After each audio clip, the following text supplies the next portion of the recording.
What is up, everybody? Hope you're having a great day so far. Justin here with Bear Zapper Barbecue. I've got my Harney and Sons brined chicken. Again, if you haven't watched one of my videos before, if you've maybe missed some of my brines, I love making brines with Harney and Sons tea. I used a black and caramel tea today.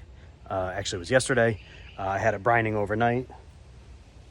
The chicken looks amazing. I have it seasoned with Lane's Cubano seasoning and Lane's Nashville hot seasoning. I'm gonna throw it on the grill.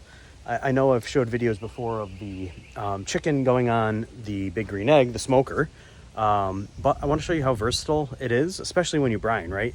It's so easy to just throw it on a grill, throw it on a black stone or a flat top, throw it on the smoker, cook it inside, it doesn't matter. So super pumped about this. We're throwing it on the Weber today.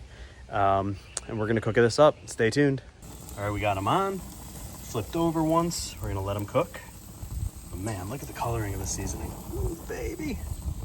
Let's go. Look at how beautiful the coloring is on the Nashville hot. And then look at just how moist this chicken is. Incredible. I mean, it's just, as you can see, amazing.